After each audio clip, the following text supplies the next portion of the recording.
Welcome back to Joe Stunner Boxing. Efe Ajagba defeats Stephen Shaw on a unanimous 10-round decision. Shaw was previously undefeated, 18 nearly was, with 13 KOs. Ajagba, one defeat and 16 wins. But what can you say about this fight other than that it was very, very dull, a very, very boring fight. Disappointing. It's going to be a short video, this one. Ajagba, very imposing, very muscle-bound, cut-looking, huge guy.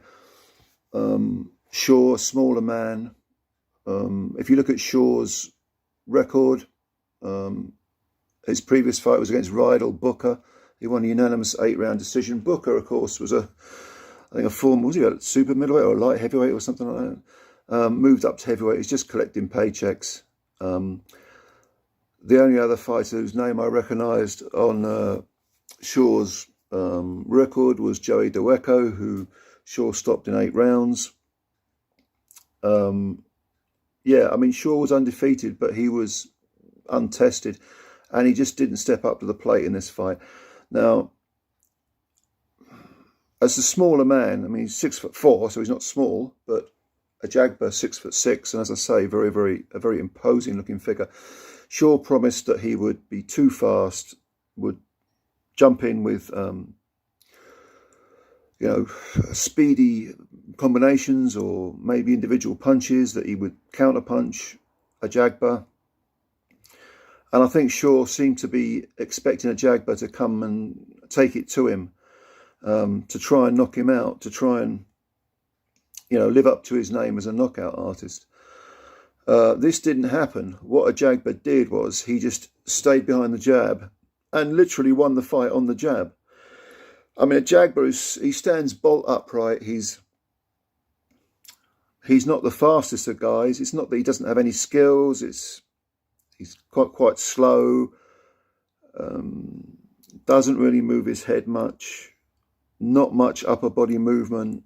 But he did rely entirely on the ramrod jab in this fight. And to be honest, he controlled Shaw. And it was disappointing that Shaw was... So he was like a coiled spring that never sprung. He was just somebody who occasionally he'd clock Ajagba with the odd speedy counter.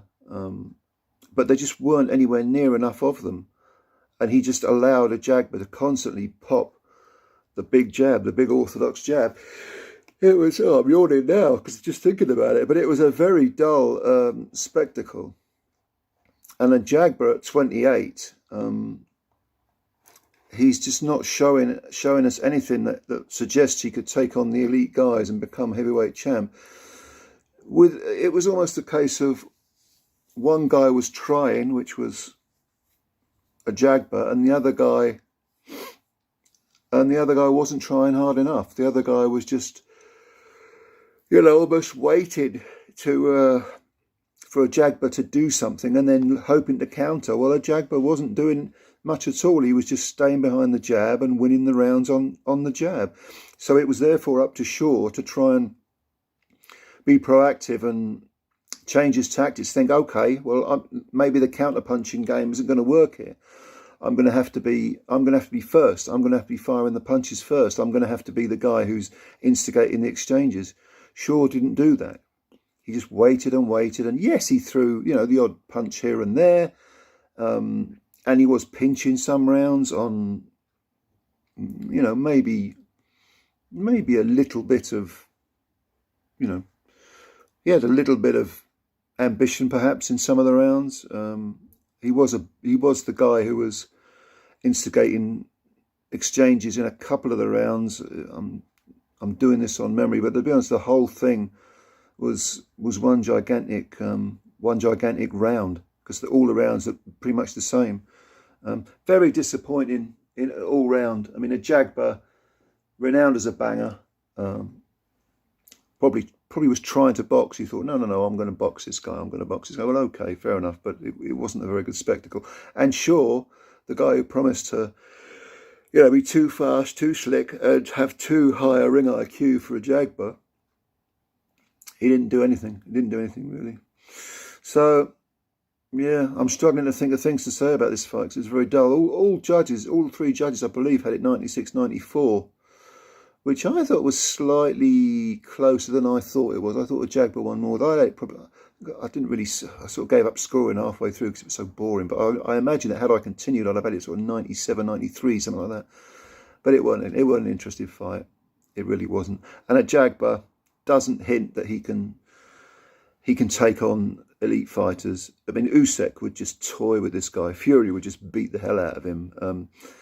Even Joshua, I think Joshua, if he stuck to his boxing and mixed his power with his boxing, you know, people are talking about Joshua being damaged goods, but I'd still pick him over Ajagba. I really would. And sure, he needs to go back to the drawing board and decide, you know, what do I want to do? Do I want to be a one-trick pony, or do I want to be a guy who learns different skills and knows how to apply them when needed? Because he sure as hell didn't appear to know what to do with Ajagba. Anyway, a complete damp squib, this fight. But if you saw it, what did you think of it? Leave your comments below if you've got any. I don't imagine you've got many, but leave them anyway. I'll have a read of them. And subscribe if you're new to the channel. That helps us out. And like the video as well if you don't mind. Takes a second. All right. Thanks a lot for listening. Bye for now.